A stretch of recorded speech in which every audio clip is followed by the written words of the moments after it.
open and take it to them. And you have the script that we gave Yeah, you? okay. Cylinder here? With the Aboriginal acknowledgement and stuff? Yeah. It's, yeah, I have that. No, you provided me. Okay, we have this communication.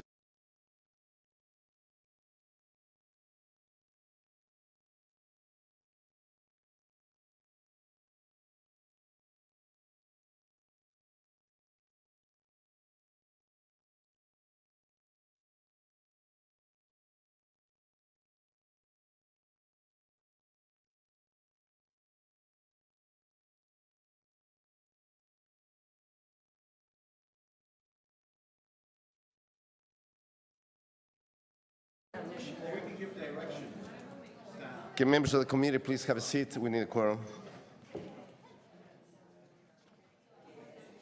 I have it. You have it?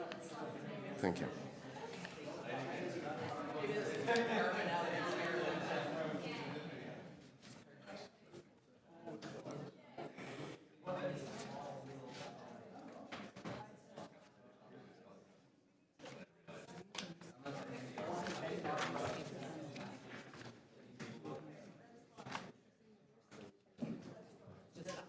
Okay, we do have a quorum. I'm calling this meeting to order. Good morning, everyone. Welcome to the 27th meeting of the Licensing Standards Committee. I would like to extend a warm welcome to members of the public and those watching the proceedings on TV or online. As usual, I would like to remind everyone that you can find the agenda for today's meeting and follow the meeting in real time at www.toronto.ca/council. The Licensing Standards Committee gratefully acknowledges that we're meeting on the traditional territory of the Mississaugas of the New Credit First Nations, the Haudenosaunee, and the Huron-Wendat, and home of the many diverse Indigenous peoples. Conflicts of interest.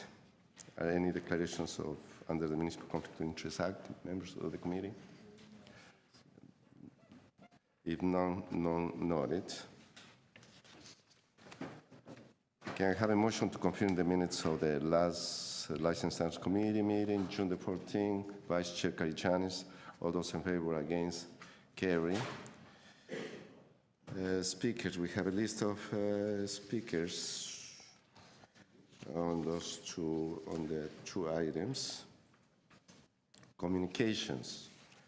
We have a communication from the Vice Chair, Councilor Karygiannis, and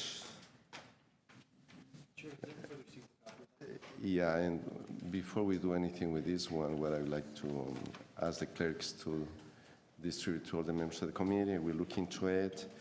We may have a problem with this communication, but let's look into it and we'll take it from there. So for now, it's not being introduced. It's just, let me look into it first. So we can introduce it until you're ruling on it? Because we're advising. So it's, I'm being advised by the clerk that we have dealt with the cannabis issue at City Council in October of last year. So at this point, anything before this committee will be out of order. But if I could make a suggestion, Councilor Karygiannis, is that probably, because there are new things coming forward, and if I may suggest maybe to do it through a notice of motion at City Council, to bring forward and that's one of the things that we can do, and I'll be more than glad to be part of it, because there are a few concerns that probably can be addressed through Council as opposed to the committee. So that's the ruling. Sure. If I may. It's a communication that it was circulated. Actually, I got it at 3 o'clock in the morning, and it was You haven't seen it? It was sent to the clerk. The communication is not properly before the committee at the moment. So the Chair has question ruled the is- communication out of order. It is not properly before the committee, so the clerk will not distribute the communication. So one thing that Vice Chair Karigiannis, that you might want to do, that's your right, is to copy your communication to the members of the committee and let them take a look at it. Okay, Then so, we can- Chair, if I may just ask, I can have my staff photocopy this and I can give it to the members of the committee. I don't see a problem with that. But it cannot be done through the clerk, though. That's fine. True enough. I mean, you know, it's my responsibility to send it to the clerk and ask that it comes along. It's regarding cannabis. There's changes that are happening in the province, and I'm asking staff to take another look at it, plus others. So I will take the distribution upon myself, and thank you, appreciate it. And after colleagues see it, then maybe you want to have a discussion, we can. Yeah, that's fine. Okay. Okay, great. Thank you. So is there any other communications? We don't have any other communications. Mr. Chair, I also had a request to put on an added item called Specialty Dog Tag Pilot Project, which would just authorize staff if they felt it was appropriate to do a pilot project. So and my apologies, I just sent that email this morning. Okay, I think that to be fair to the members of the committee, we won't be able to introduce anything at this point, but if the clerk can just distribute to the members, and then we'll do it Okay. a little bit later. Is that okay? Is there anything else? If not, we'll go through the agenda quickly. I'll hold any items but we have only 2 items, and we have deputants on both items, so both items are being handled. So let's get on with it. So the first item is LS 27.1, Improved Dangerous Dog Review Tribunal. The speakers, we have one speaker, Miguel Avila Velarde. Good morning, Mr. Avila. Welcome. Good to have you here. As you know the rules, you have 5 minutes. Please go ahead. Good morning. Happy Friday, everybody. I have a video to show you guys, first of all, to open up my communication with this committee. Here we go. Side torn, the treatment required was extensive. CTV's Miranda Anthesol joins us live from the dog park where this happened. Miranda, is there an investigation underway? Michelle, Toronto Animal Services is looking into the attack. It allegedly happened here at Cherry Beach on a beautiful sunny day, much like this one. Fido and his owners were just going for a walk when they say it turned into a pet owner's worst nightmare. Deep puncture wounds cover the side of 10-year-old Fido. His owners say he was viciously attacked at Cherry Beach on Sunday. Out of nowhere, a dog began to run at us, a great big dog, and we just knew that it was going to attack him. I began to scream. It's like a member of my family has been attacked.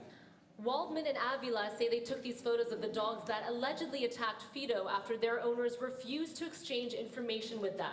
They would not cooperate. They would not give their names, their phone numbers. With 3 minutes before closing, they managed to get Fido to the Toronto Central Animal Clinic. The team deals regularly with dog bites, but says Fido's wounds were worse than what they usually see. This one was very extensive because of the damage to the skin and laceration and rupture on the skin and the pig cavity that developed under the wound, under the skin area. There is a dog park here at Cherry Beach, but Fido's owners say they were walking him outside of it. He did have his leash on, and while one of the other dogs who allegedly attacked him also had a leash on, Fido's owners say there was no owner at the end of it. I got bitten in the hand by one of them when I was trying to separate my dog. I don't care about my own health. I care about my dog right now. $1,400 later, Fido is on the road to recovery, but his owners say the trauma still remains. We want these dogs not to be able to do this to any other animal. What if we'd had a 3-year-old child with us? Asking the owners of these dogs to take responsibility, so what happened to Fido doesn't happen again. So we're gonna pause right here. We are debating, well, we're making some changes to Toronto Chapter 34.9-16, which deals with the tribunal composition. Fantastic. I support that and the inclusion of a veterinarian as part of the team. a veterinarian opinion is so important. Perhaps you can contact Dr. Badri from the clinic where Fido was seeing my dog. We have made some two freedom informations. This is a copy of a freedom information, if you know it. Never seen one? See, there is a freedom information. So, oh, it's upside down. Okay, what we're looking at, my partner, my girlfriend, and I, is, according to this report says, the changes are intended to, 1, improve administrative fairness for individuals appealing a dangerous dog order, and number 2, increase the transparency of the Dangerous Dog Review Tribunal. So in the spirit of that transparency call, my quest today is to fulfill this application in order that we get some private information that I'm not going to reveal it right here, right now, because I will get shut up by the chairman. So another thing I want to add to the changes that you are proposing to make, I want to propose to the city councilors to include a mandatory insurance policy for those dog owners who are deemed to be dangerous. I don't think they have it, because right now I'm in the quest to find them then. Microchip. A microchip is a good idea, but how you can find it when a dog is a violent dog known to be a dangerous animal? You need to have a GPS. That's the only way to track it down, that dog animal who is considered to be dangerous. The other thing I want to add, we are going to perhaps entertain the city going through the tribunal, perhaps. But again, our hope is that through 3,000 likes on our Justice for Fido project has resulted in many comments made to us. They said how unjust it is for people who have been victims not able to recover the veterinarian fees. So that's one of the issues. And especially when dogs have been killed by other dogs, they have no other recourse. So what I'm proposing to this committee is to encourage, to facilitate a remedy, a judicial remedy, so that victims can recover their Thank you, Mr. Avila. veterinary fees. Thank you so much. Thank you. I'll be here to entertain any question. Wait, yeah, even before we start, and what's recommended at this point is that for City Council to establish a dangerous dog review tribunal. The bylaw is not before us, so we have no jurisdiction over the bylaw itself, so it's to establish a tribunal. I do understand that, Mr. Palacio, but let me respond to that question. No, we are not. Can I? Not at this point, maybe through a questioning aspect. And Vice Chair Karjanis, you have the floor. Yes, thank you, Chair. Through you to the deputy, thank you for coming this morning. You're welcome, sir. I am sorry for what happened. Was this your dog? Yes, he's my dog. He has 10 years old. Okay. Sir, you were saying that we should, your comment was that we should look after the dangerous dogs, like license them or, you know, have something with them. I'm wondering, how do you define a dangerous dog? What's the definition? Could it be a little puppy that might want to protect its owner and the puppy jumps up and bites somebody? Could it be a large dog? I mean, I'm just looking to understand your definition of what a dangerous dog is. Well, Chairman Palacio has said that we're not discussing the bylaw 349. And if you go to the bylaw, sections 15, it has a definition of dangerous animal. And that will be my advice to you. What would you consider a dangerous animal? You want my personal legal opinion? Well, a dangerous animal is someone who has attacked other dog. So, I'll give you an example. You're not I just give you an example on my video. Right, but this, I mean, the dog that attacked your dog, it was a larger dog. 3 larger dogs. 3 larger dogs. 3 larger dogs. So I'm just going to give you an example of a personal situation. I was knocking at the door. It was a little not more than 10 pounds, besides an elderly person. And as soon as the person says, come on in, as soon as I open the door, I see this little, just jumping at me, ready to go, I mean, and he bit me, would that be considered a dangerous dog? If you sustain, it's a little guy, I don't know, if you sustain injuries, it's up to you to make that call, sir. Okay, thank It's you. up to you. Thank you very much, appreciate it. Very much. Thank you. Any other questions? If not, thank you for your presentation. You're very welcome, Caesar. Any other speakers on this item? If not, we'll bring it to questions to staff.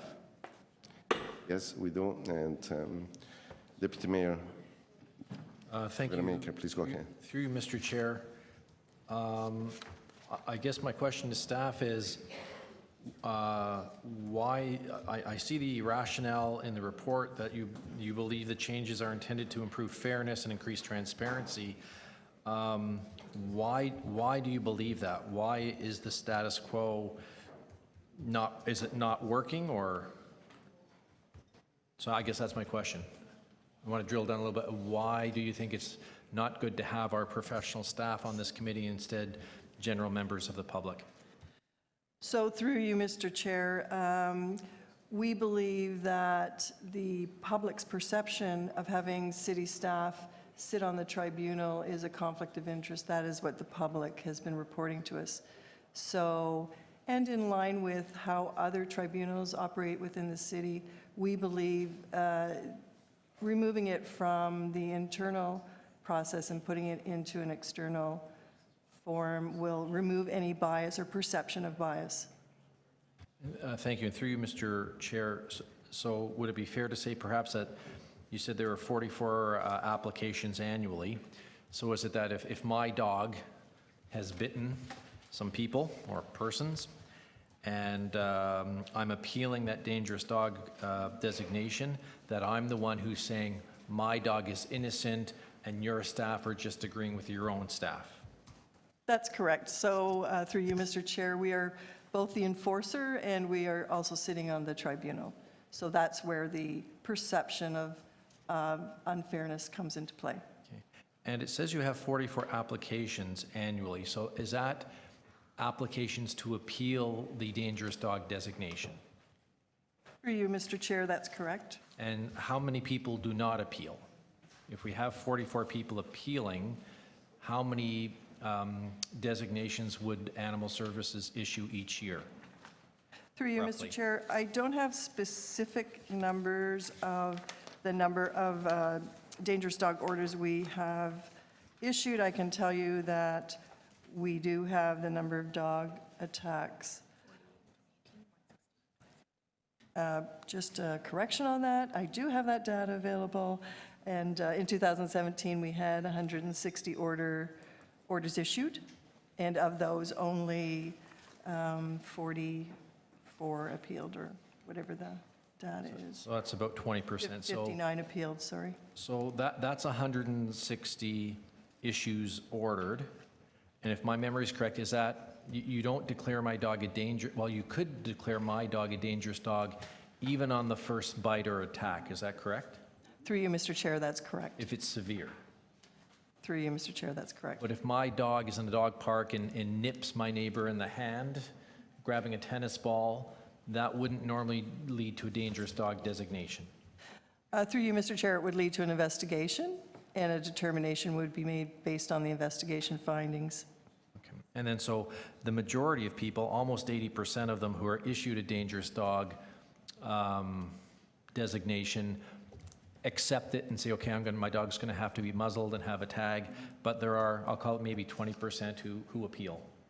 Through you, Mr. Chair, that's correct. So then I'm assuming that you're suggesting to us that the net impact of creating this tribunal is at one level to protect the city and the perception people have of the city, because I don't think it's children who get bit complaining about this, it's the people who own their dangerous dogs complaining about the city. Through you, Mr. Chair, it's actually both victims and dog owners. Okay, and so again, at the end of the day, you think this will be a better process for everybody involved? Through you, Mr. Chair, yes, I do. It's an arm's length process. Okay, great. Thank you, Mr. Chair. Thank you. Speaker Luciana, go ahead. Yes, just a question. So you mentioned in 2017, there were 44 appeals?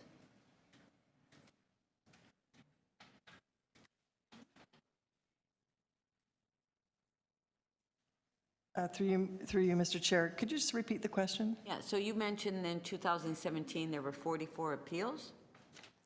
There were, Yeah, I think that's what you said. But, so just a question. Yes. Yeah, so just a question. So, number of notices that you sent out, which 100 and, I can't remember the exact amount. 160, and 44 appealed the notices. So when the notices are sent out, so what happens, like with the dog owner? Like, what are the conditions? What, what do they have to do in order to meet the notice? Like, so through you, Mr. Chair. like I don't know. So what is the penalty? Like, what happens to these people that When are they given receive notice? a dangerous dog order, there are a number of criteria they must comply with. And they do comply? Yes, they do. And there's follow-up done? There is follow-up, that's Yeah. correct. So the ones that appeal, so is there a fee for appeal? Through you, Mr. Chair, yes, the appeal amount is $299.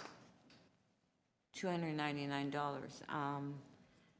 So if they don't appeal and they don't comply to the notice, so what happens? If they, through you, Mr. Chair, if they don't appeal, they must comply with the order. But if they don't, what do you do? We do further enforcement on those folks. So we might charge them with a fine, we might take them DOLA and go through the courts for that. And do you take the dog? Everything okay? Through you, Mr. Chair, in severe cases where there is a very dangerous dog, we will absolutely apply for a seizure warrant, and we will take the animal. Okay, so then, okay, to Tracy then, there's $84,000 for the cost of $83,000 for 2019. So does that mean that you're going to be including that in your budget for 2019? Through you, Mr. Chair, yes, it is. Yes, we are. So it would be an added line item? It would be. Would be. Okay, thank you. Thank you. Any other questions? If not, I have just one question. It's, and this follow-up to the Deputy Mayor's questions. So the changes that are intended within this report is to improve the administrative fairness, especially for individuals who are appealing any orders. And that's the intention overall. And to increase the level of transparency and in terms of dealing with any orders that have been issued. Is that the purpose of these changes? Yeah, to you, Mr. Chair, yes, it is. And these changes will become in effect, and that's on January of next year? To you, Mr. Chair, subject to the appointments process, where we believe about March of 2019, where the panel members would be identified and appointed through the process that many other adjudicative panels are at the city. Fantastic. So at this point, we are not dealing with any aspects of the bylaw itself, but with the composition of the committee and how that's going to be transitioned from the existing to something new. And that has to be approved by council, right? Yeah, and to you, Mr. Chair, yes. And this dangerous dog and the conditions that have been imposed is relatively new. We did that in November of 2016. To the deputant's point, we're always looking at how that's operating in the best interests of the public. So the input here today will certainly help inform any future work we do. For the purposes of the report today, it is focused on getting the authority to establish an adjudicative panel of persons appointed by council. This kind of proposed adjudicative panels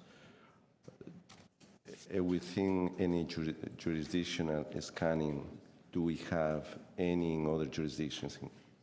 And if so, where and how is it working? Yeah, so to you, Mr. Chair, in the report on page 5, we did look at 4 neighboring municipalities, including Ottawa, and it's a 50-50. Some have done the public servant panel approach, which we have done for many, many years, have done it successfully, and others that are using a public appointment process. They all report them working equally, as well as the other. We feel that given the nature of this particular subject matter and the impact it has on the public, that having a more open process would benefit those who have concern over how dog issues are being managed. That's great. Thanks so much. Okay, any other questions? If not, speakers on the item. And Councilor DiGiorgio, you're first. Please go ahead. Thank you, Mr. Chairman. I will move adoption of the recommendations. I think from listening to staff and being aware of some of the other methods we have of adjudicating the situations where people appeal, an enforcement process that typically is handled by staff. So it is difficult for staff to be both enforcing and laying a charge and then also being the adjudicator on the charge. It doesn't really make a lot of sense, and it works much more effectively to set up a tribunal, like we have a property standards tribunal, whatever, to allow external people to make decisions on appeals. And that functions well both from the public perspective and from staff's perspective. And it frees up some staff time as well, hopefully, to do some of the things that are more important, like focusing on my ward. Thank you.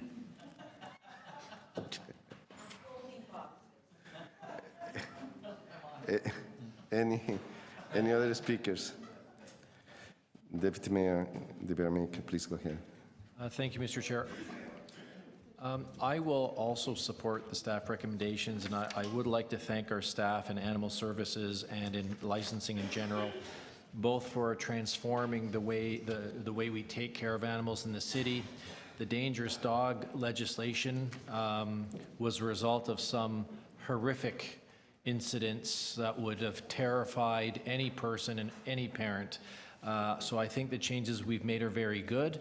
I, on a personal level, thought having somebody from Children's Services and Paramedic Services and Public Health, licensing and standards staff, was a good review process. But like Councillor DiGiorgio, I can understand maybe from the public's perception that we would be judging ourselves or sitting in judgment of people who are perhaps colleagues and friends or see each other in the hallway or the cafeteria, could lead to the perception that things are not fair or things are biased or things are weighted against, quote, an innocent owner or an innocent dog that has attacked somebody.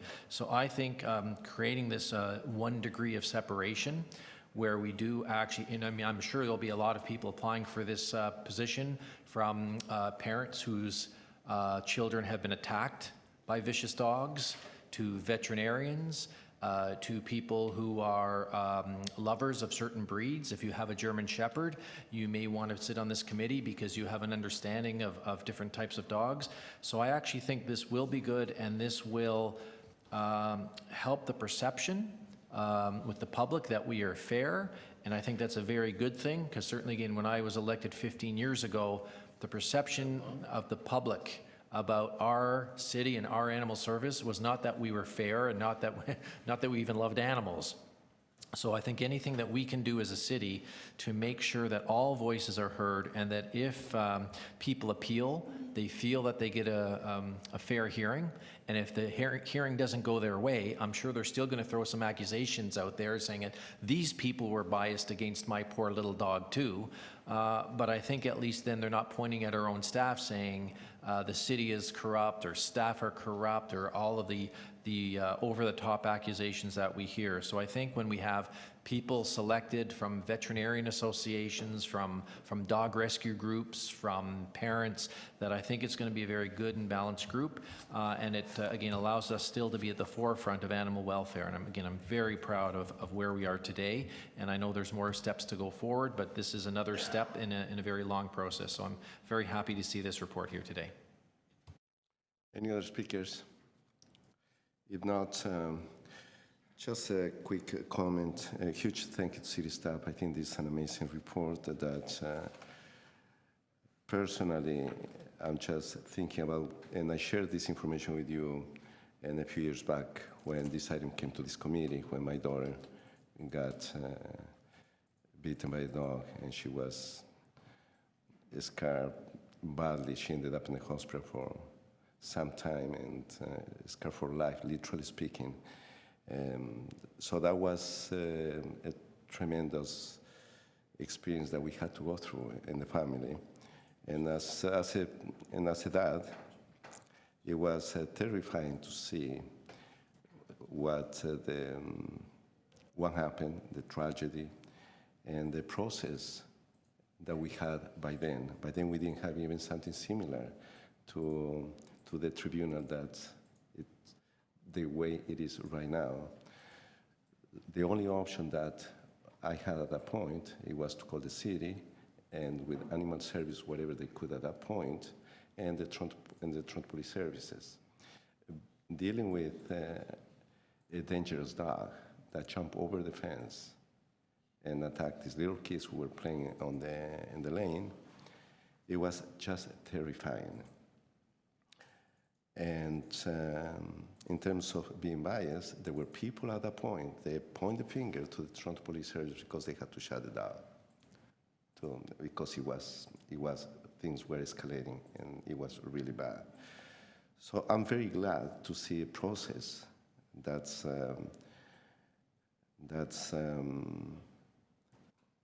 cleaning up all those perceptions from the past, something that we're moving forward in a more transparent way, and something that's going to be more functional. So from that perspective, the recommendations that are before us are so well thought out, and in my opinion, that's going to work quite well and serve our communities and the right way. So from that perspective, thank you, and of course, and I hope that every member of the committee votes on this. I'm going to ask for a recorded vote on this one. So here we have is Councillor Di Giorgio moved the recommendations, and recorded vote, please. All those in favor? Councillors Nunciara, Di Giorgio, Palacio, Carigianis, and De Vermaker. Unanimous. Thank you so much. Before we continue, as chair of the committee, this is the last meeting of the Licensing and Standards Committee for this term of council, and I really want to take this opportunity to thank our city staff from Municipal Licensing Standards, from the legal department, from the clerk, and for your tremendous amount of work, for your level of commitment. And from my little angle, I've been able to see how you work, and all the good policies that have been implemented. And I won't get into the list of all the things that we have done, especially with those over 235 directives from council, the amount of work that you've been dealing with. So I'm extremely proud of the work that's been done. I'm extremely proud of the accomplishments that have taken place from this committee all the way to City Council, and the amount of implementation in terms of policies. And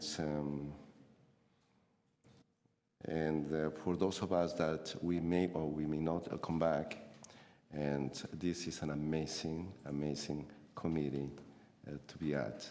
And to city staff once again, especially to the clerk, thank you so much. It's been a real pleasure working with you. And with that, we'll move now to the next item. Yeah, and Mr. Chair, on a point of order. Point of order. I had asked to introduce a new item just so it can be circulated so members have a chance to see it. The staff have looked at it. I think the clerks have say it is, I'll call it in order, and staff have recommended some changes. So I'm just wondering if we could introduce that as a new item so it could be circulated to the members of the committee. They have a chance to read it. Oh, Yeah, that's. did we? I'm sorry, I thought we hadn't voted. So therefore, copying it. Okay. So we'll deal with this, with your item before. Do we need to move a motion? to introduce? You're saying yes, yeah. Motion to so I'd like to move a motion to introduce a new item of business. All those in favor? Titled Specialty Dog Tag Pilot Project. Fantastic. All those in favor? Against? So we are on. Thank you. So we'll move on now to the next item. LS 27.2, proposed by law to regulate residential construction dust. And we have additional speakers to the green list that we have. At this point, we have 5 speakers. And we'll start with Harold Smith. Please come forward.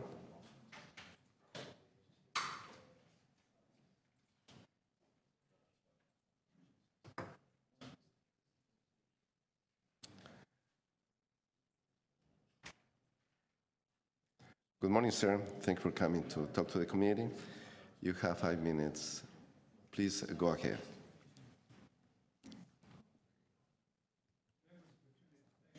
Opportunity to speak. The proposed bylaw is a good start, but needs refinements.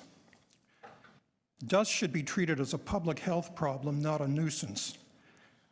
Base construction dust regulations on adverse health and environmental impacts. Treating dust as a nuisance trivializes its harm and confuses educational messaging. Government agencies and authorities consider dust hazardous, including Ontario's Ministry of Labour, the US EPA, and UK's Health and Safety Executive. Ontario's Ministry of Labour states, exposure to silica from abrasive blasting results if the abrasive contains silica and/or if the material being blasted contains silica. It adds that crystalline silica may be harmful following high exposure levels received over a period ranging from a few weeks to years. Toronto should emulate Fort Collins, Colorado's bylaw, which states, the purpose of the code is to protect health, safety, and welfare of the public, including prevention of adverse impacts to human health, property, etc. The other point I want to make is that one city agency must regulate and enforce all dust sources. A central authority must enforce construction dust control regulations. Dividing it between Toronto Public Health, licensing standards, and the province confuses and frustrates the public and industry, limiting effectiveness.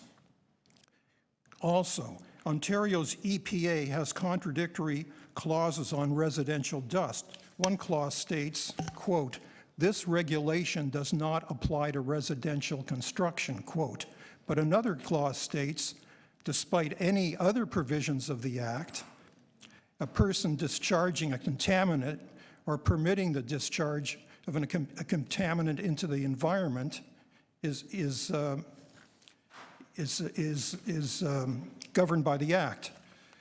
The bylaw needs to include all construction dust, not some of it.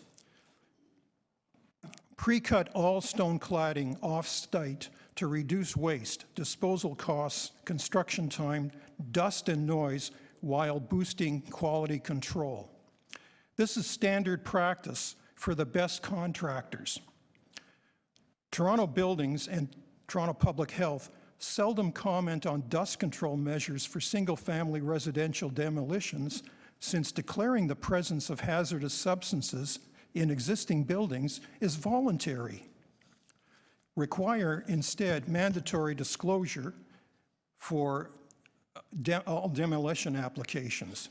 Require asbestos removal measures for demolishing single-family homes built when asbestos was used. Regulate dust and clouds from abrasive blasting. Why excluded when the Ministry of Labor deems silica dust a serious health threat? Regulate dust from mechanical blowing. Dust and noise control are related and must be coordinated. Coordinated dust mitigation measures with the noise bylaw under revision to protect residents and workers. Dust exhaust systems for stone saws must have silencing to protect those living and working around construction. Require cutting to be done in sound insulated enclosures such as the structure under construction to contain dust and noise. Noise is a health threat as per Toronto Public Health's How Loud is Loud. The solution for one problem should not cause another. Enforcement. The worst contractors must stop jeopardizing public health. Failure to regulate and enforce all construction dust mitigation due to industry pressure degrades public health, raises health costs, and undermines trust as voters feel ignored while the industry's worst practitioners are appeased. Construction workers are legally protected while adjacent residents facing identical hazards are not. Toronto must protect the public from all construction and dust-induced airborne harmful dust with strong regulations and timely, vigorous enforcement. If MLS can't do it, then the chief building official must, with ticketing. Building inspectors know project locations, technology, plans, and progress, and also have enforcement training. The Good Neighbor Guide and education alone cannot prevent the worst contractors from dispersing dust onto the public. Finally, Toronto's legal services must tweak the bylaw so it stands up in court. I also endorse Fontra's position on this matter. Thank you very much. I have a picture here of residential demolition. This is occurring in a residential neighborhood. People are walking by. It goes on for about 3 weeks. It's a slow process. Thank you, Mr. Smith. Any questions to the deputant? Thank you for your presentation. Thanks so much. I wonder if the deputant could leave that photo up there, because I'll ask questions of staff about it later on. Thank you. Sure. That's great. Thank you. The next deputant is Sharon Maurer.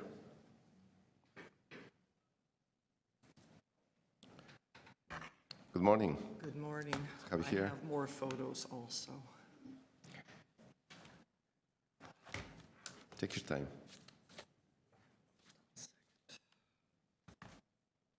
Okay, is mine going to come up? Yeah, okay. Are you ready? Great. Yes. Please go ahead. You have 5 minutes. Okay, my name is Sharon Maurer, and I live in Midtown residential neighborhood. I'm the neighbor. I have experienced construction dust firsthand with a tall replacement home that was built next door to us 2 years ago. And as we speak, this summer we have 2 houses. We're sort of bookend. There's under construction. There's 3 doors away this way and 2 doors away that way. So a couple weeks ago, we endured some stone cutting dust on the facade of one of those houses. I'm also an active member of a local residents association, and I've discussed construction dust with many residents in the north part of the city over the past few years. I attended the public consultation meeting that was held by MLS in May. Okay, so I have a few photos. The first one is the front of our house. Our house is in the foreground. And as you can see, the stone cutting dust is next door. Our lots are 25-foot lots, so the house next door is very close. Our house is an old house, and the windows and doors are not very airtight. So this dangerous dust, small particles, do get inside the neighbors' houses.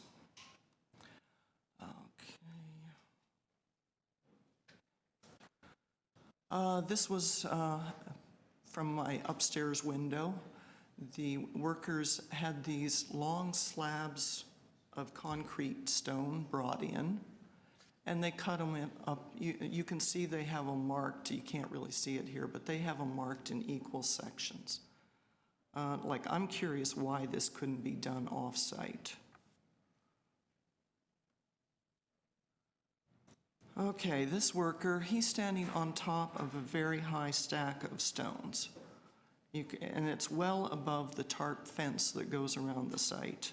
There's no way a tarp fence is going to contain this stuff. I've also seen these workers cutting stone from on a second floor scaffolding.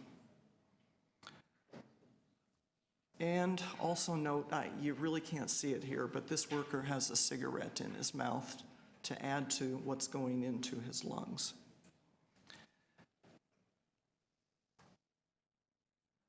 Okay, this worker would show up every morning with this finely gelled hairdo, very proud of himself, and within minutes it was covered in dust.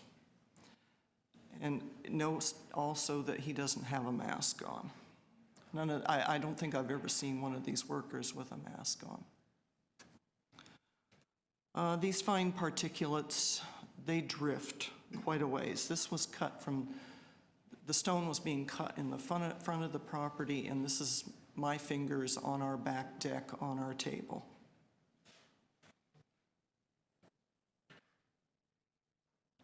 And finally, the backyard, where there was patio stones being cut in the backyard of the house next door, and you're really at the mercy of the wind. In general, I support what's before you today, but I am a bit concerned about enforcement, and I'm concerned about the use of the 311 system. 311 is certainly not effective when it comes to noise on these residential construction sites. In fact, I phoned several times a couple years ago when this was going on, but a few weeks ago I phoned on a Sunday because there was a worker on the site making noise, and an enforcement officer showed up on Wednesday night. So enforcement has to be quick, or it just doesn't work. So some of my recommendations: dust control measures, stone cutting tools must be dustless, saw technology, or use some sort of vacuum attachment. If these tools are not available, stone cutting should be done in an enclosed tent or building of some kind, or maybe handled off-site. I would like to see some sort of building permit for cutting dust. It would be sort of issued with a certain time frame, say a week or two. The permit would have visibility online to the residents and neighbors. And it really narrows down a time for enforcement officers to be able to visit or drive by a site and see if there's any dust and bylaw compliance going. Thank you, ma'am. And we have a copy of your presentation as well, so we'll be referring to it. Thank you. Any questions? Yes? As Vice Chair Karygiannis, go ahead. Thank you. Thank you for coming in to the chair. You've done extensive homework on this. One of the, just reading here, it says, the proposed bylaw would only apply to residential properties only. It would not apply to necessary municipal work, large-scale construction projects, such as the construction of a multi-residential building, et cetera, et cetera, et cetera. How does that sit with you? As far as I've observed, let's say the sidewalk or the street is damaged by these construction sites. The city hires people to come around and repair things. They use wet saws. So as far as I'm concerned, the sort of city people are doing their job. Is that what you were? Well, besides municipal works, as large-scale construction projects as the construction of multi-residential buildings, subdivisions, or mixed-use development and commercial or industrial properties.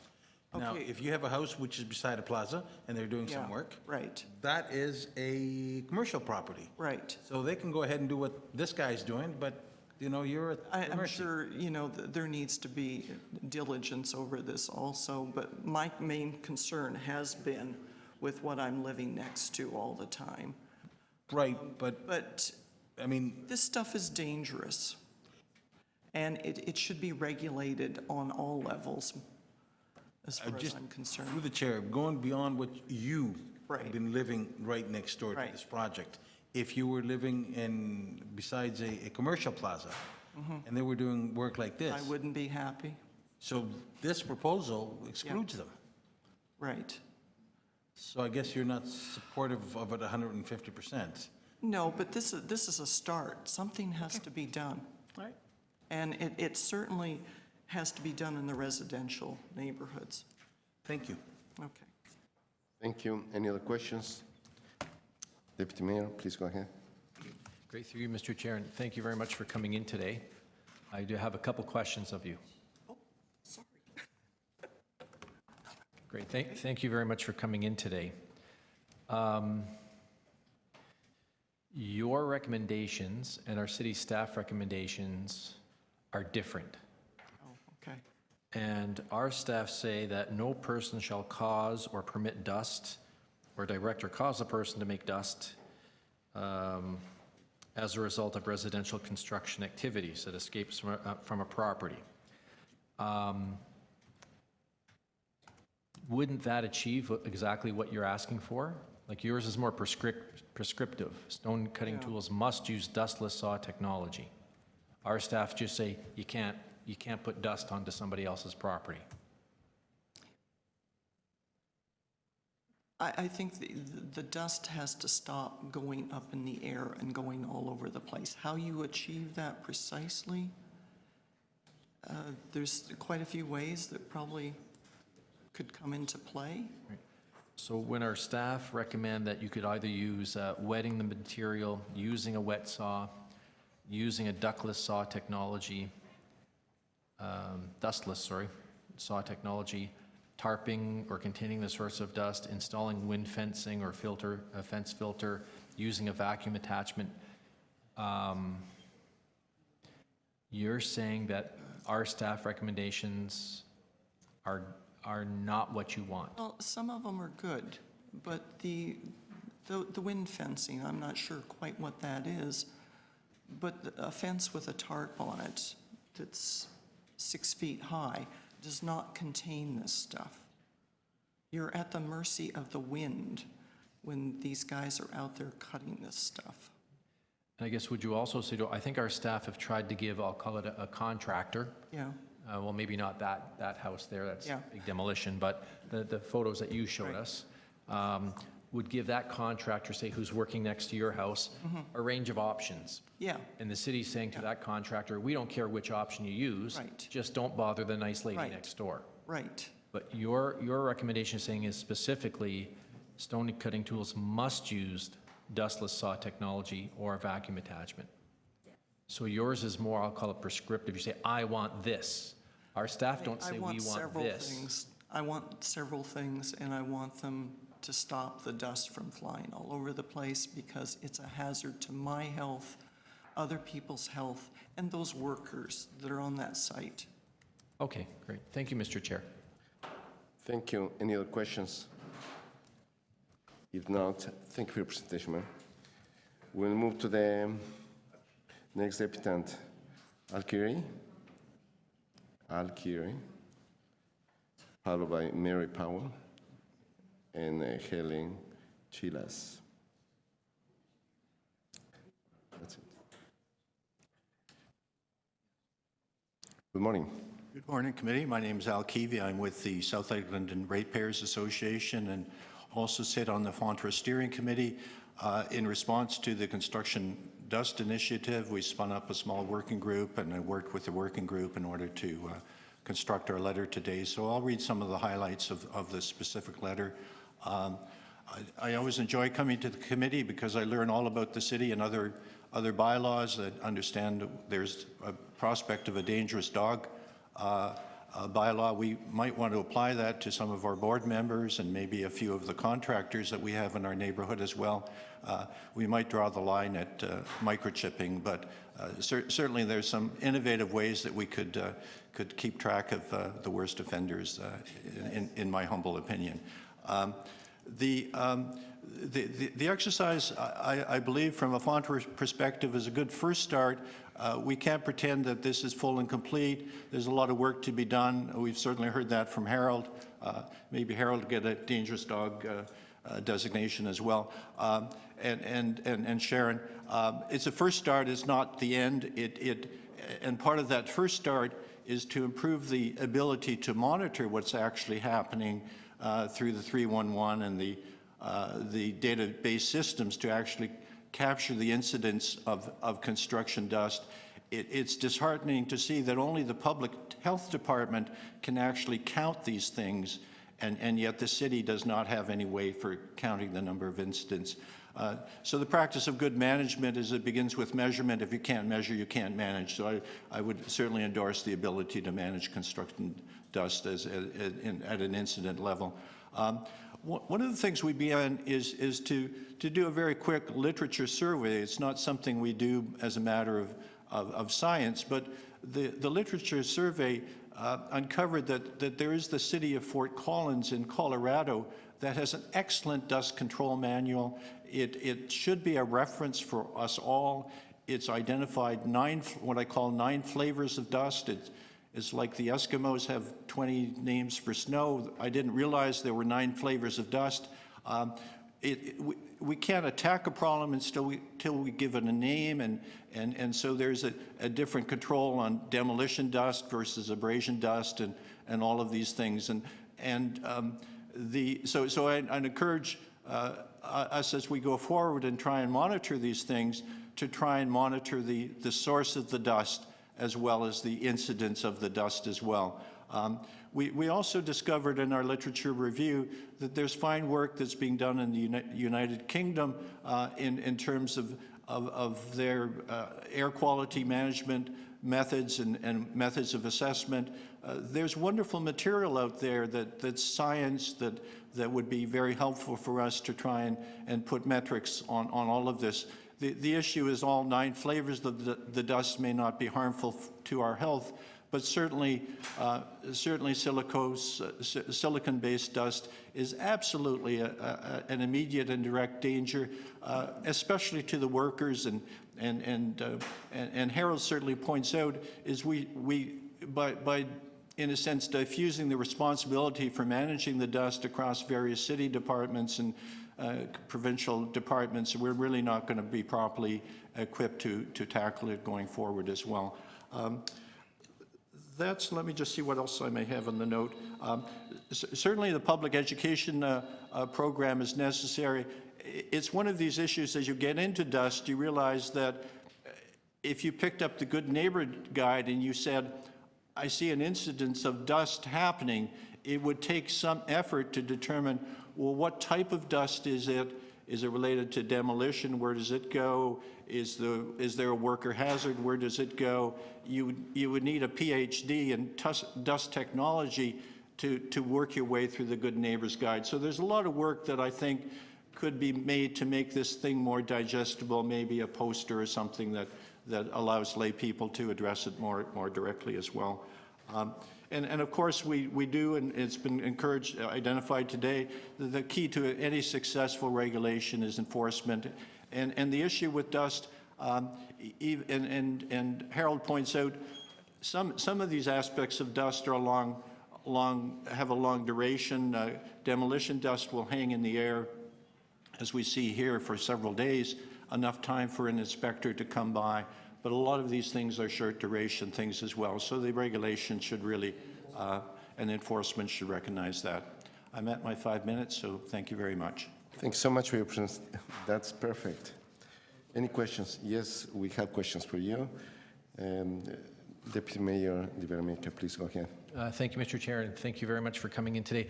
I didn't catch when you were talking about I think it was 9 types of dust. Which manual or reference material This was is the that? city of Fort Collins. It's referenced in our letter. It was just recently published, I believe, in 2016.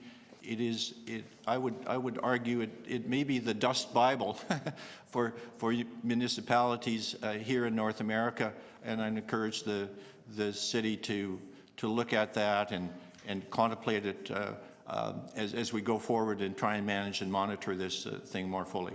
And sorry, it was this. I'm sorry. Which letter is yours? The one with the fancy logo on the front. This one? 0203. Yeah. And it would be. And again, my apologies. This was. I have not read it. It was just put on my desk this morning. So top of the paragraph, second page. Top of the paragraph, second page. We talk about the UK Institute. Yes. Wonderful guidance document. science around dust management assessment.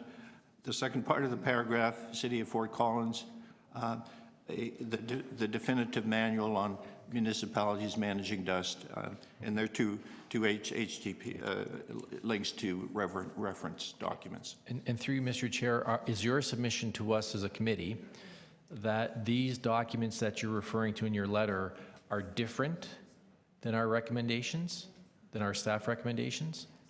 For sure, for sure. There's no, the issue of my view is the issue of attacking the dust problem is you have to give it a name, right? And what we're saying is there's 9 types of dust, and the remediation effort or the management effort for that type of dust should be associated with each flavor of dust. A lot of the remedies that we've done are really, the report focuses on stone cutting dust, which is probably the worst offender, and the remedies, E through H, largely talk about that particular flavor of dust. Good place to start, but let's, as we start to capture data, let's capture data in a scientific way. Let's make sure that we categorize the dust, the incidents, and let's assess and measure it in a scientific way going forward. That's our recommendation today. So then you're saying that you support our staff report, but you would like to see our staff, because they did their jurisdictional review and they did their research, but you're saying you'd like them to do a little bit more research, and perhaps if they refer to these documents and others, come back with a more fine-grained, if that's the right word, or more nuanced I would approach? argue that they tackled the problem the wrong way. They said, let's look at North America where we can find a bylaw that we can adopt to help us in really an enforcement action. About dust. About dust. What we said is, no, look at it the other way. Let's identify the emitters of dust. Let's identify the receptors of dust. Let's give dust a name. Let's look at the best practices with respect to measurement and management of the dust. And then at the end of the day, if that dust is determined to be at risk of public health, then let's look for a bylaw that we can go and apply it, rather than to do a bylaw search. Let's do a search of the science around air management first. I think that was lacking in the report, I think. Okay, great. Thank you, Mr. Chair. Thank you. Any other questions? Thank you for your presentation. Thank you. The next deputant is Mary Powell.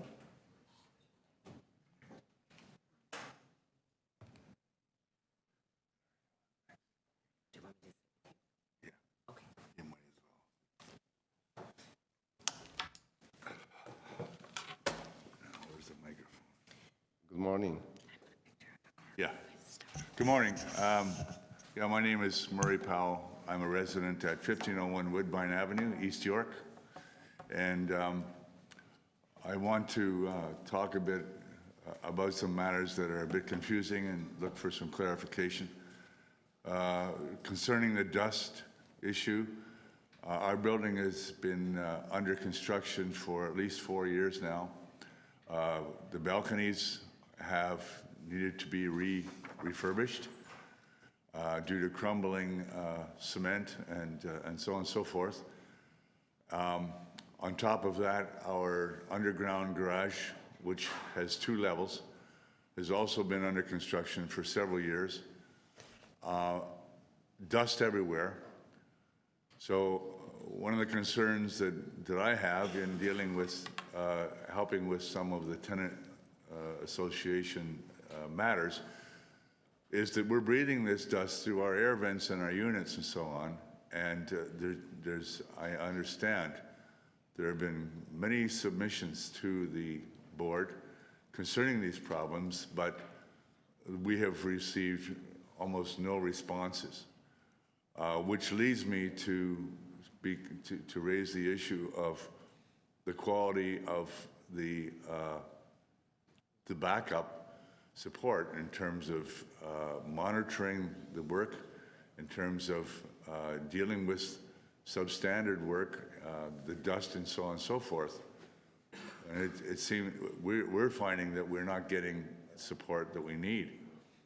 On top of that, it is also somewhat confusing to when we look at who does what. So the MLS has certain responsibilities, but then there's the health unit, which has others. But some of these things are not clear as to who does what. For example, the question of dealing with mold or infestation, which is a slightly different topic than this. So I think there's need to be some clarity in what's being proposed. But mostly, I think the question is, how does this board deal with inquiries and complaints from a building like ours? Because we're finding we're not getting the answers. We're not getting the support we need, and the problem just continues. That's all I have to say. Thank you, Mr. Brown. Any questions? Thank you for your presentation. Thanks so much. Thank you. Okay. Yeah, no, there is no questions. Thank you for your presentation. Okay. Oh, do you want me to stay where you go? No, you can stay. That's fine. Yeah. You want to stay? Yeah, you go. I need her to wait. Yeah. You have 2 more minutes, and are you making a presentation together? Are you together? I'll take the extra 2 minutes if that's okay, because Oh, absolutely. Please go ahead. Okay. The extra 2 minutes. Thank you. I appreciate it. I'll give you 3. You'll give me 3. Okay. Now, good morning, and I really love coming to City Hall, but I really do not like coming to these meetings. I don't find that much is accomplished. I know that we've done a lot of good work together. I'm with the 1501 Woodbine Tenants Association. Now, we have been finding that we have been at this since 2009. We have, as I've said, dust. The picture I have, I've got a million pictures, and there is so much dust everywhere. We were calling the city. We were doing everything we possibly can. Apparently, there's a 500-page asbestos report. When we talk about dust, I haven't heard much mention of asbestos. There's a lot of asbestos in the city. And I know the tenants at 1501 have not been protected from asbestos. We have been asking management to give us a copy. They refuse. We have been having to call public health. We have had to call the labor board because it seems like there is no coordination, there is no body, there is no function that is there to provide the kind of support and the help the citizens need. It is an administrative nightmare, and I'm sure all of you can appreciate that. I think the biggest and most important thing that we need to do here today is to let MLS focus on property standards. I'm not sure why MLS is wanting to take on more responsibility when they can't even enforce the current laws. We have prohibition orders on our building. I've never heard of such a thing. They are now in breach of said prohibition orders, but somehow our building continues to pass inspection. I personally have been calling. We talk about health, the garbage situation, the amount of graffiti that is building up is unbelievable, and it goes back to enforcement. And I know that I'm a little bit off topic here, but again, it is important that the work, our departments, our public departments, is streamlined. MLS really has, I'm not sure why it's been recommended that they enforce this. It is public health, and public health should be dealing with public health matters, just as much as it gets very confusing. We have a lot of mold in our building. We call public health. Public health comes. It's not 10 feet or more. So now we need to call. Thank you, ma'am. So you can You had an extra minute. Thanks so much for your presentation. Any questions to the deputants? If not, yes, with questions. Thank you, Chair. Through you to the... Councilor Janice. Is there something that you still need to add for us to consider? Well, what I would like for you to consider is perhaps to take a deep breath and start to consider, and I know, I'm not suggesting no one is not trying to protect the public, but we hear the public don't feel like we're being protected. There are far too many layers of administration. We need to streamline. MLS, we're still waiting for the reports on the apartment building regulations. We don't know what building audits there are. I can't even find our building's old audit. I don't understand what's going on. We have far too many layers, again, of departments, and we need to keep the focus at where it needs to be with the experts. Dust, all this concrete dust, and I could show you videos where we were encompassed with so much dust. We're right beside a public school. There are homes across the street. I know that they've been calling 311. Let's stop wasting our money and let's put the focus back on protecting the public, streamlining our bylaws, and ensuring that they're done in a timely fashion, and that the public are being listened to, and that city staff, in fact, will pick up the phone and call the public when we call 311, because oftentimes they don't.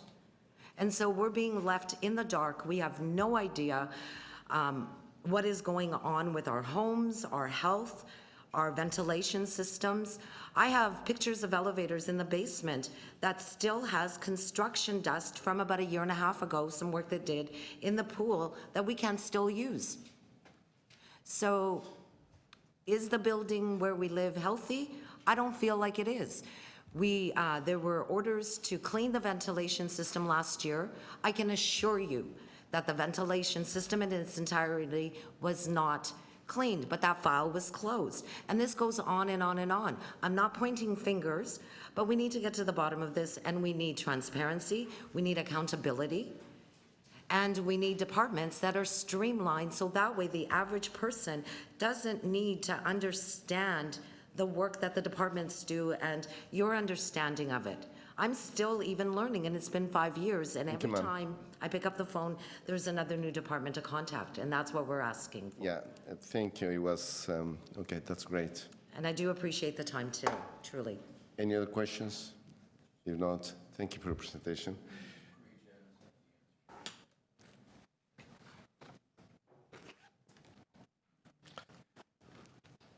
Okay. Thank you. Yeah, we are done. Thank you. Oh, and I hope everyone has a good summer. Is there, no, that was an excellent question from the Vice Chair. Okay, we're not getting into debate. Come on.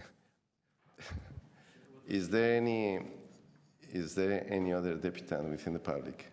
Anyone else who wants to speak to this matter? If not, thank you. Questions to staff? Yes, we have questions to staff. Deputy Mayor DeVermaker, please go ahead. Thank you, Mr. Chair. And there was a photograph put up by our first deputant, which has somehow disappeared. I'm just wondering if that photo can be put back up. No, I have the PowerPoint one. I don't have that one. Is it? Okay. No, it was a different one. Yeah.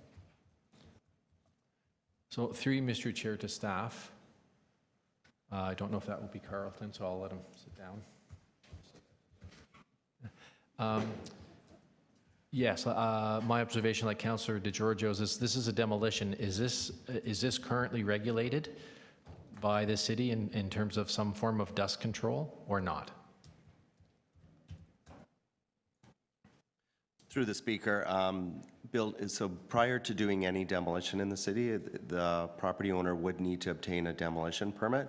As far as any controls for dust, that is not regulated at this point. So if, so a house like this, there is no way for the city to regulate or minimize the amount of dust under demolition? Through the Speaker, as part of the demolition permit process, what the applicant would need to do is disclose if there's any hazardous materials on the property. This isn't exactly dust, but they would need to disclose that. If there are, Public Health would look at it for a mitigation plan as to how they would control that asbestos or hazardous materials on the site. And then the responsibility would be for the property owner to put that mitigation plan in place. But specifically with dust, like as far as controlling that, there are no regulations in place. The report in front of you suggests regulation, recommends regulations. Through the chair, sorry, if I can also clarify, should a complaint be made to the city by a resident with respect to health concerns about dust, then our colleagues from Toronto Public Health will investigate that. And members from Toronto Public Health are here and they can answer more detailed questions if you have concerns around that, Council. Okay, and through you, Mr. Chair, and thank you for the answer.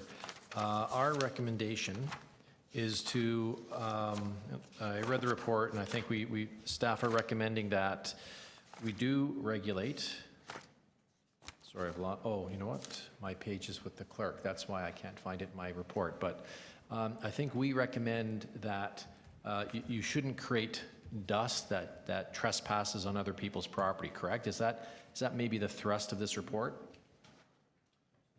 Through the chair to Councillor de Beermaker, yes, we're recommending a general prohibition that dust created from construction activities should not leave the property from where the activity is occurring and going onto other properties. However, we are exempting demolition projects where there is a valid demolition permit. So this would be exempted?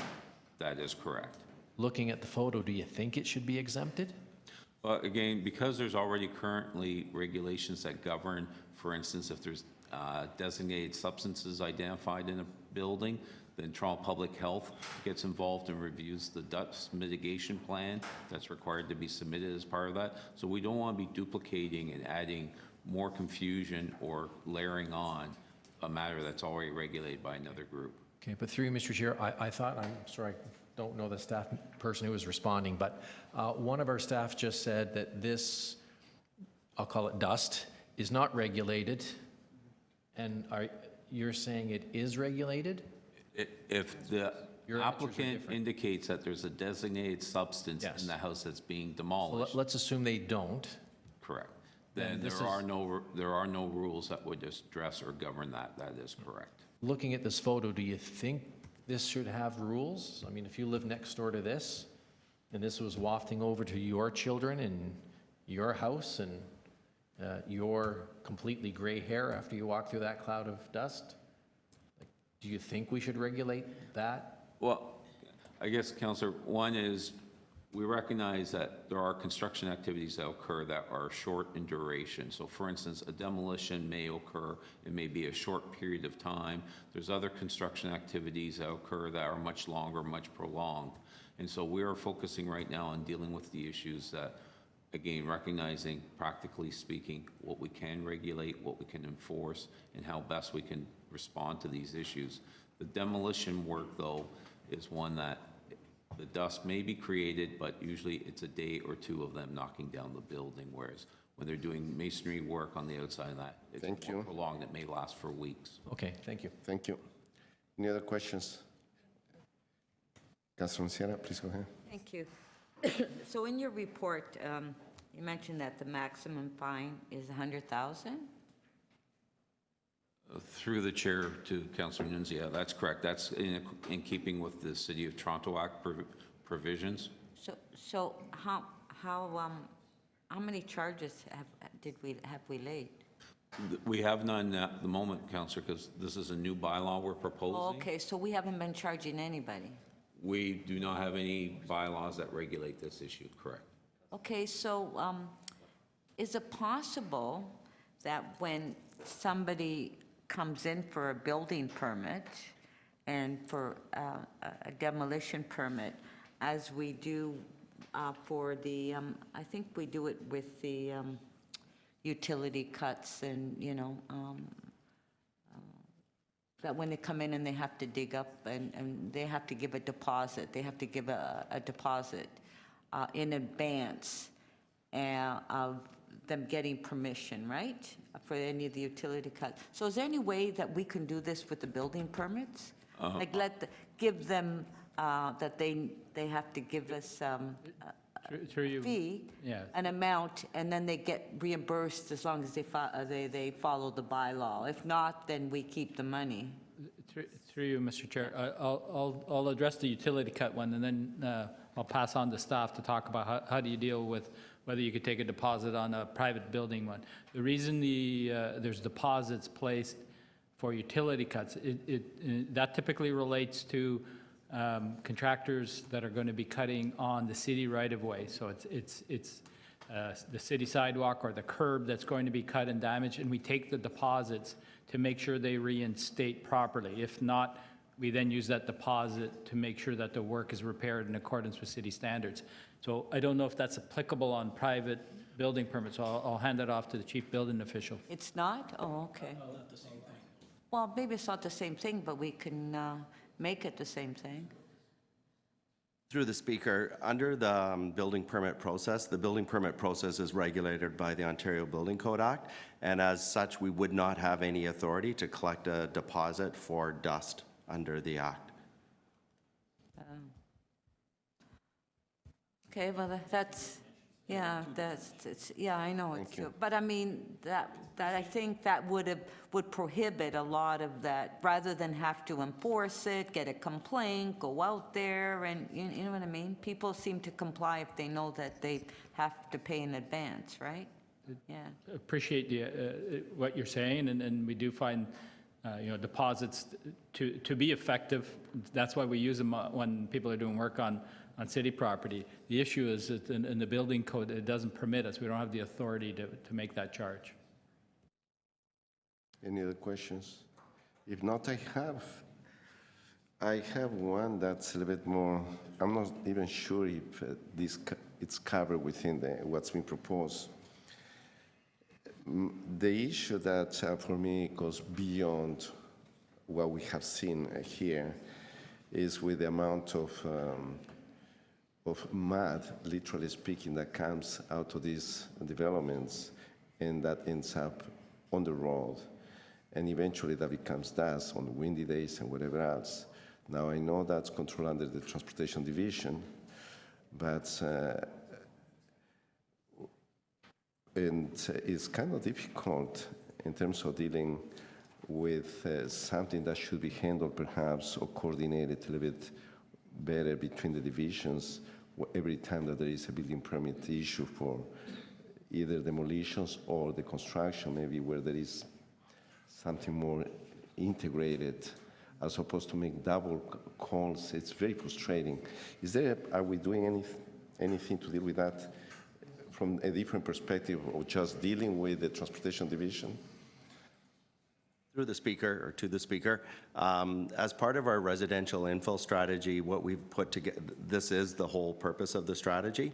So the strategy involves all of the divisions that have us play a part or a role in construction, come together on a regular basis to look at how we can mitigate issues or all of the nuisance type issues that result from residential infill construction and develop strategies on how to mitigate those concerns.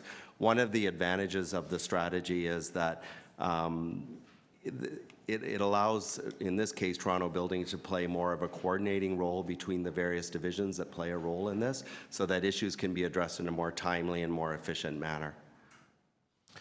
Another question that I have is with blowing machines. And I'm not even referring to leaf blowers, but blowing machines that very often contractors or subcontractors use to clean up the mess that they're leaving behind. And that creates even more dust.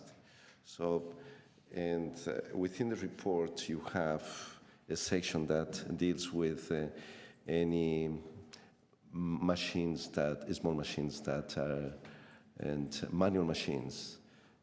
Are we, within the definitions that we have in what's been proposed, is there something that's a bit more, that has more meat into it?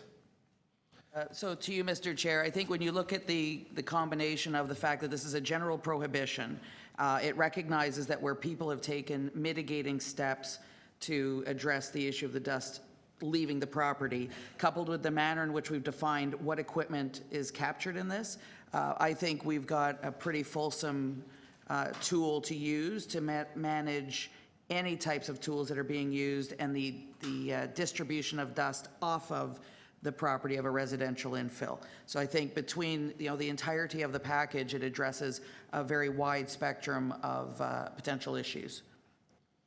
And my last question is, we're not dealing with noise at this point, we're dealing just with dust.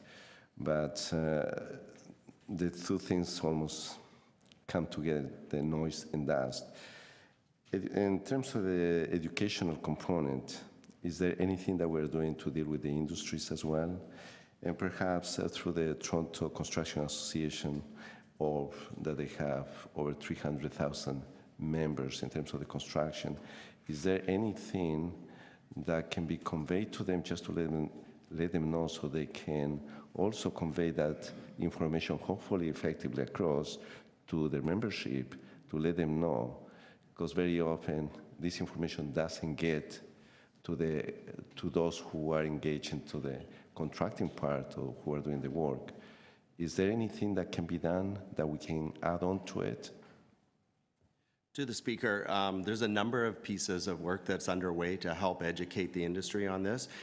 Going back in time, what we did is we brought in the Ratepayers Association or Residents Associations along with BUILD, the renovators group in particular, who carry out a lot of this infill construction, to develop the Good Neighbor Guide. And the Good Neighbor Guide is meant as an educational tool to spell out what the obligations and expectations are, or what the obligations of the builder and homeowner are, our property owner are, prior to doing or during the construction process for these projects. It also lays out what the consequences are for builders and property owners should they not comply with city bylaws. As a result of this work that's in front of you today, we will be going back to these same groups to update the Good Neighbor Guide to incorporate anything new that comes out of the decisions that committee and council will make as a result of this. Another piece I would add is that in the Chief Building Official's office, we've set up a renovators roundtable with industry where we come together on a regular basis to talk about issues around residential infill construction. This will be something we'll also bring up there to reiterate what the expectations are in this regard. And I'll just add through the aspect of dealing with noise and the work we've been doing for quite some time on noise, we're engaged with other industry associations as well. So there's absolutely the opportunity to leverage on both of those fronts, the discussions with the relevant parties on the appropriate conduct and things we need them to do to be good neighbors. And finally, Chair, just to add to that as well, as we've also consulted with Landscape Ontario, and we would be making them and their members aware as well. They've been engaged with us in this process as well. Thank you. You did mention, for example, BUILD, but and then of course they are part of the construction industry. But those who are more engaged into the infills, and once again, for example, we have the Toronto Construction Association with the huge membership in the hundreds of thousands of members, as well as, for example, the LaYuna family through the locals, 183, 506, that they do quite a bit of work as it relates to all of this. And would that be in order to have a motion for the educational component to send this information to them as well, so they will know that we are doing something new is in the works? Yes, that's a question, Madam Speaker. To the speaker, the Good Neighbor Guide is something that's handed out to any applicant when they apply for a permit, which includes a lot of these groups that you're speaking to. The Good Neighbor Guide is also on our website that anyone can look at and download that information. I'd also just sort of, another piece that may be helpful in this regard is that it is not uncommon for Toronto Building to go out to industry groups to talk about the building permit process. When we go to those groups, we can bring the Good Neighbor Guide with us and distribute it. And we do distribute it at any meetings and things that we're at with any of these industry groups. Can that information be distributed to the vendors list that we have every time that we have also through the procurement process, that we have applications approved? Maybe just to share that information as well? All building, I believe what you're asking is when we issue permits, we do give the Good Neighbor Guide out with those building permits. Thanks so much. And sorry, just to be clear, Councillor, you mentioned, made reference to ILUNA. We've consulted with ResCon, which they're a member of, and we will be making them aware of part of our educational component of the new bylaw should council approve it. That's great, even though ResCon is not working with them actually hand in hand. Yeah. So it would be very helpful if we can just get that information to the Layuna family with all the sectors that they have, all the locals, because they have a huge membership, as you know, in the trades and skills, and they are the ones who are working on it. Yeah, we will. Thank you. Any other questions? Second round. Members of the committee, second round. And Deputy Mayor, please go ahead. Through you, Mr. Chair, to the appropriate staff, I was wondering if our staff had been able to read in this correspondence from FONTRA, the City of Fort Collins and the UK's Institute of Air Quality Management. Were our staff able to review those documents specifically? So I'll respond to that just quickly. We weren't aware of those two regulations, but I did take the opportunity to quickly review them today as they were raised by the deputants. The Fort Collins in particular works in a very similar fashion to, I think, the proposals from the executive director. There are a set of mandatory mitigation measures for certain types of dust. That included restriction of access to the site. And where the dust is not contained, there is a menu, a list of mitigation measures that are required, not all of them, but one of a bunch of options, which is very similar to the MLS proposal. Okay. And through you, Mr. Chair, I'm just wondering, again, asking our staff about this photograph here of the demolition. The deputant who provided the photograph said it actually took 2 weeks to do all the work, and there was dust for 2 weeks. But is there a requirement, a legal requirement, to report if you have potentially hazardous materials or asbestos in the building, or is it voluntary? Through the speaker, through the demolition permit process, the applicant completes a document where they have to disclose whether or not there's asbestos or designated substances on the site. If it is designated, that report goes to Toronto Public Health, who work with the applicant to develop a mitigation plan. So you're saying it is, in theory at least, it is mandatory? Through the speaker, it's mandatory that they declare it. As far as testing whether or not they've declared it properly or not, we don't have the ability to check that. Right. So if I was the contractor demolishing this house and I said, well, I'm not aware of any asbestos, they do have old tiles, they do have an old furnace, they do have old ductwork, and I don't give it to you, then we accept their good word, if you will. Through the speaker, that is correct. We rely on their judgment in that regard. That said, through the inspection process, if inspectors see something that would sort of cause concerns, they would identify it then, and they would also refer it over to the Ministry of Labor, who has the responsibility for the protection of workers on the site. Okay, thank you, Mr. Chair. A fast one to build. When they receive a permit, are there any conditions as well? Is that if there's any dust and debris on the road, that they are responsible for cleaning the road and sweeping and cleaning? Through the speaker, this is an advantage of our residential infill strategy. So after the permit is issued, there's an introductory inspection that happens with the building inspector, the builder, and we encourage the property owner to attend that inspection as well. During that inspection, this is when the building inspector speaks to all of the expectations that are on the property owner when they're carrying out construction, as well as speak to any consequences should they not comply. At that time, the building inspector would also speak to all of those interdivisional issues, not just what's being regulated under the building permit. So the building inspector would speak to other expectations such as noise, dust, migration of mud onto the roads, those types of things. All of those issues are discussed at that point, and I believe some of that information is on the building permit, in the building permit documents as well. Okay, because I don't see that happening. Okay. Speakers. I'd like to speak, Mr. Chair, and I don't know if the staff have my motion ready.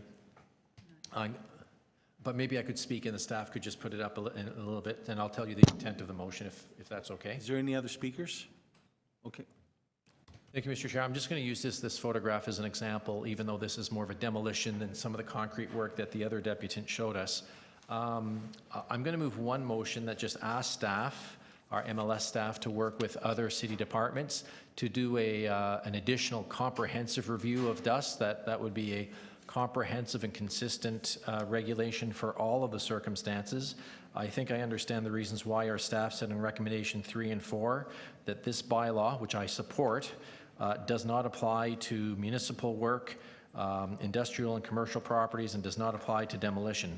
I think I understand why staff put that in there, and so I'm supporting this report and accepting it with some amendments the way it is, but I think it would merit our staff sitting down with everybody at all the different partners and perhaps some of the stakeholders to meet at the same time, at the same place, and to make sure that if this happens, I have to say, if I lived next to this, I would not be a happy camper. If you were to ask me if I think there's asbestos in this dust and other inappropriate toxic materials, I would say yes. I can't prove that. I don't think anyone could prove it. But the contaminants coming from there, I wouldn't want my front lawn and my house and my windows and my kids and my dog and myself covered with this stuff if we happen to be out in the backyard that day cutting the grass or just going about our business. So I'm going to ask the staff to just do that review and report back to the appropriate committees. The second motion I'm moving is an amendment to recommendation 5C. And I think what our recommendation does is say, and which is something I support, your dust should not trespass onto somebody else's property, and I agree with that. I think what our staff have said is, and we're giving you these 7 different techniques, for example, you have options of what you can do, and I understand why we want to provide that flexibility. But what my motion will do is say that for these certain types of works, like the stone cutting, you have to use either a wet saw or a dustless saw or a vacuum attachment, and you can use these other techniques as well. Because I think when we look at the photographs there, we're pretty certain when somebody's coming in with a saw to cut stone, there's going to be dust and there's going to be a lot of it.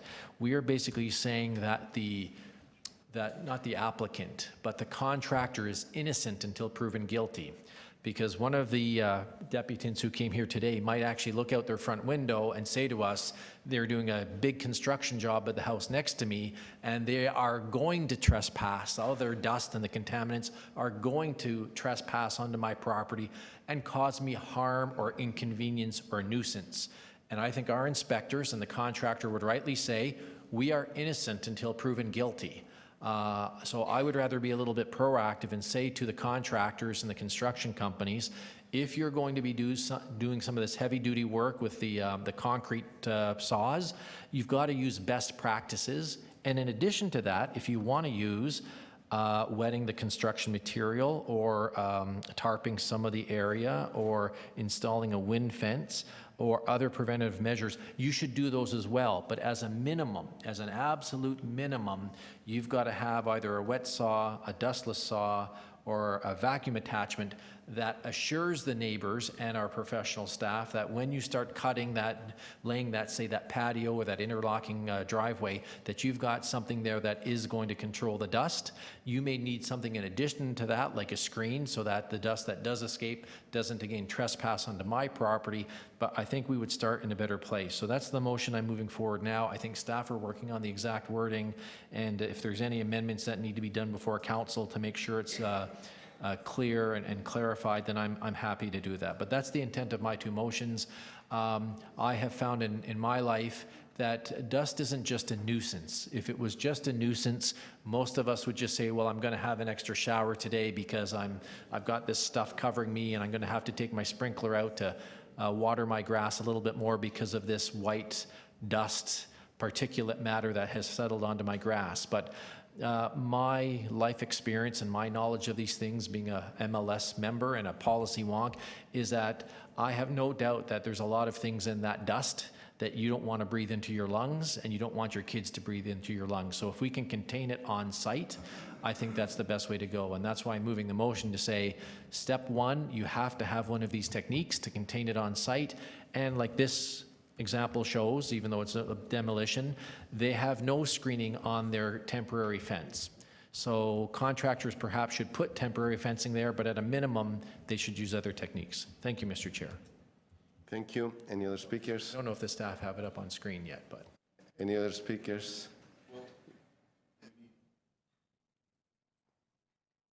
Yes, we haven't seen the motions yet. So it's one of the, without seeing the motion, it's difficult even to ask the questions, but one of the things that is, I'm afraid that we are going to lose quorum because a couple members have to leave. Yeah.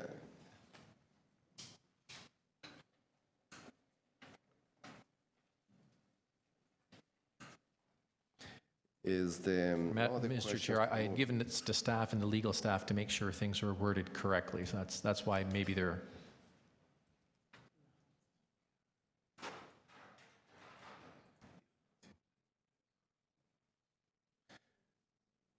So you are not being specific. Questions to the mover? Okay. And That's the report request. so what you are asking is, literally speaking, is to work with the Toronto Public Health in terms of creating mechanisms. For the future, that yes. Without being specific, do this, do that. That's I have two motions. That one motion just asks staff to continue to work with our other departments. Yeah, this is something that personally I can support. Right, so Yes. it's a The other report one? request. And then the second one, my second one amends 5C. Our staff for 5C recommended that, just a second. You can use one or a combination of the following dust control measures, and we list 7 of them, to the satisfaction of the executive director. What I'm saying is that you must have either a wet saw, a ductless saw, or a vacuum attachment, so that when you show up on site, I know that you actually are going to control your dust. But Which is illegal I believe to- this is already, I'm going to ask clarification. Some part of on it, this yeah. one, because I believe that the recommendations are dealing with this already. Can you I comment don't know if they have the second motion on the second motion? up on the screen. So just to clarify, this motion 2 is the one that the councillor's referencing. The difference between the staff recommendations is that the recommendations there was a set of options, and the contractor would have the choice of choosing which options. This motion would make these 3 mitigation measures mandatory for the type of work that requires those materials or those construction techniques. So the intention of your motion is to apply reasonable prevention measures, which city staff already are talking about, the wetting construction, like using the wet saws, dustless technology, and whatever else. Yes, that's correct. So I don't eliminate any of those 7 options, but what I do say is that you have to use either a wet saw, a dustless saw, or a vacuum attachment when cutting. And you can also use all the other techniques that the staff have recommended. So some are mandatory, well, at least one is mandatory, and you can do the others as options. And this, you are not, because you made reference as well as to the demolition aspect and the clouds of dust that comes out of it. And, but this has nothing to do with it. Sorry, could you repeat the question? In terms of the demolition of buildings. In your remarks, you made comments with regards to creating some sort of fencing, screening, and whatever else to Yeah. contain the dust by using whatever technology and whatever else. So, Yeah, for demolitions, that would be a future report for staff to look at. Okay, great. This is just for the residential any construction. other questions? Questions? Chair, through you to my colleague, I'm just trying to understand where a vacuum attachment when cutting are possible.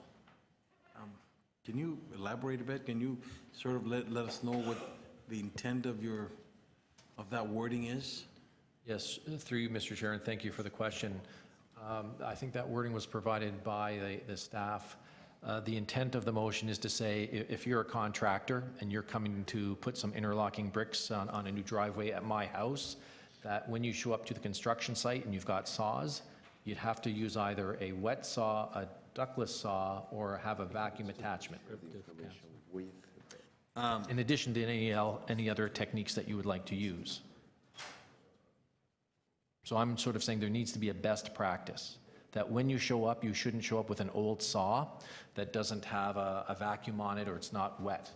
Because I know if you use an old saw that's going to spew dust all over the place, chances are you're going to be, your dust will trespass onto my property. I appreciate the thought, but I mean, we got all kinds of contractors that are working on the weekends. We got all kinds of contractors that are unlicensed, contractors that fly in from north of Steeles down, and they put stuff up, and you got all kinds of contractors that you go say to them, what you're doing is not appropriate. They just shrug their shoulders and say no English.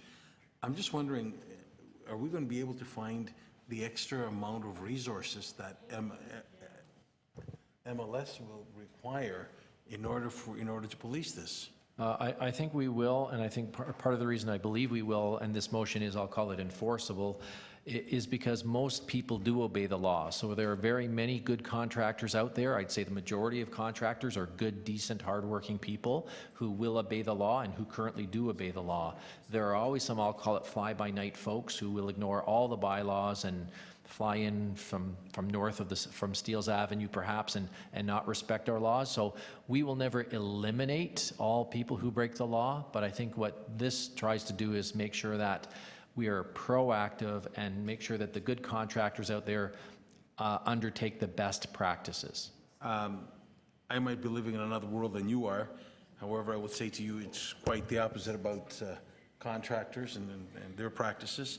But through the chair, my question is, do we have the budget to do this? I mean, this motion, I'm not sure if the staff can answer this. Do we have the budget to enforce this? Well, there's a staff recommendation in front of us, which is very similar. All right, thank you. Mr. Chairman, very quickly, this is a very difficult problem to deal with, and really you've got to sort of draw a line and essentially. No, I'm not asking questions. I'm just making a very quick comment. I think we can be proactive and educate both contractors and people to say, look, all these measures will be looked at, they will be promoted, and by and large, 95% to 99% of all the contractors out there understand that using a wet saw is actually something that helps, that looks after the saw, because when you saw something, it creates heat. And it can damage the saw if you don't have some sort of a watering system to protect the saw, let alone eliminate dust. It is a situation where you can never eliminate the dust completely. And it's a one-time, I mean, when I'm living next door to somebody who's constructing a new house, it's once in a lifetime experience. It doesn't happen every day. And I think quite a few measures are being used to eliminate dust, and to confine itself just to the residential component and not other construction sites is beyond my comprehension. I mean, if it's a problem, it should be applied to all construction sites, because somebody is walking near a construction site and somebody lives near a construction site. And to confine it only to the residential area, to me, is just a little bit just over the edge. So to be honest, I'm not going to vote against this particular, sorry, I'm not going to support this particular motion, because I think giving people options in the context of trying to be good neighbors is adequate. And I don't think we should push any further than that. Thank you.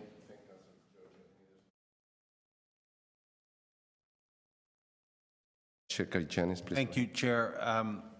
You know, we all live in different neighborhoods, and we have different constraints and trials, tribulations, and challenges.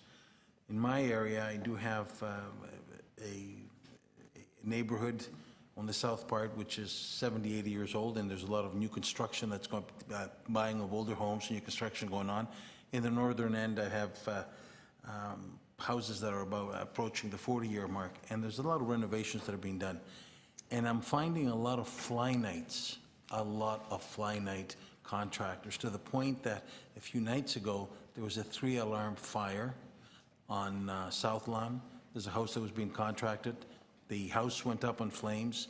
2 neighbors next door where their houses also went up, and we had something like 13 trucks that responded. So unless we give the budget to our MLS staff to be able to do this, it's nice to put motions and it's nice to respond. But when it's a weekend and somebody is laying bricks on the driveway and they're there cutting, and somebody calls and complains, and we only have 1 or 2 bylaw officers for the whole, the former city of Scarborough, I don't think this will be enforceable. I need to make sure that if we are going to be looking at enforcing this, that we levy stiff fines, especially to the fly nights. And I will tell you, I'm not sure if I live in a different part of town, but I have more fly nights than good contractors. I have more people that you go and approach them and say, like, you're creating a nuisance, and they look at you and shrug their shoulders and say, I don't speak no English. And then when you say, well, you might be getting a ticket, the English already all of a sudden comes in. So I don't think we have enough bylaw officers. So it's nice to make accolades, and it's nice to say we're going to do things. We're probably in the eve of an election. But the point is that we need to make sure that staff have those resources. If something is happening in 2 or 3 different areas of the former city of Scarborough and the bylaw officers need to respond, well, with 1 bylaw officer on the weekend, there's no way that you can do this. And a lot of the construction, if you want to avoid being caught, is done on the weekend. So it's nice for us to sit here and say, let's do this and let's do that. But we also need to make sure that when staff come and say, we need the budget to have the bylaw officers, that we respond to that. Unfortunately, in the climate of we're not going to raise your taxes, in the climate of that we're not going to be, we're going to be cutting back services and everything else, well, the only thing that we can talk in this chamber is just talk about it, and they will get away with it. And they know that they're getting away with it. They know that they do not have to make applications to resurface their driveways. They know they don't have to make applications to tear down inside the house. We need to have boots on the ground in order for us to control it. There is a wild, wild west out there, and saying that contractors are good, well, probably in theory, but I'll tell you, if I were to join you in a drive around your ward or my ward, we'll find a lot of contractors that are fly-by-nights. Thank you, Mr. Chair. Thank you. Any other speakers?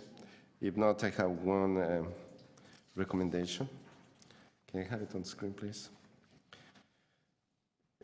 In essence, is sharing the information that's before us and with other organizations like them.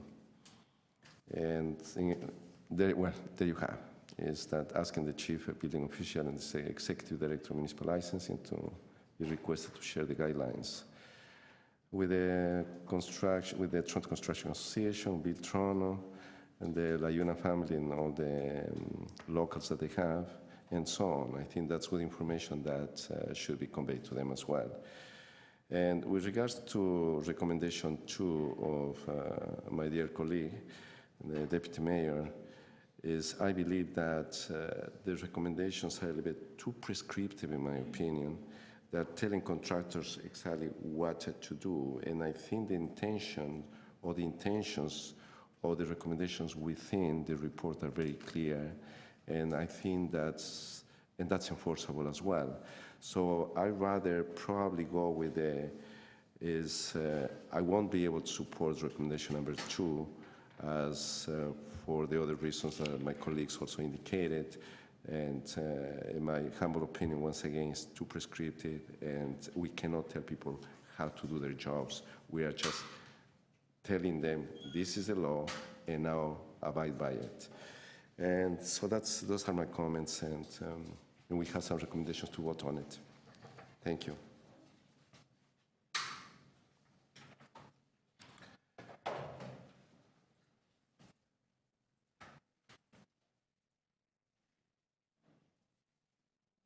So we had the first recommendation from, we had 2 recommendations from the deputy mayor. The first one is all those in favor. I think that we saw that one. Yeah, I think that's it. Yeah. All those in favor? Against? The next recommendation, all those in favor? Against? It doesn't carry. There is another one, and from the chair is the recommendation from the chair that we have. All those in favor? Against? Carry. Item as amended. All those in favor? Against? Carry. We have just one item, and that's there are two items. The first one is from the deputy mayor, and that's the communication that was circulated to everyone. Is okay, we have a motion from Councilor Giorgio to adopt. Any speakers on this one? Okay, all those in favor? Against? Carry. And other communication from my dear colleague, the Vice Chair. Chair, if I may. Janice. Yes. Thank you. It will be 30 seconds. Chair, I had the opportunity to distribute my communication to you, to other colleagues, and I would ask that if they want to speak to it, or support it or against it, whatever. I know that you can't, the staff is saying you cannot introduce it. However, we do have changes that are occurring in the provincial legislature.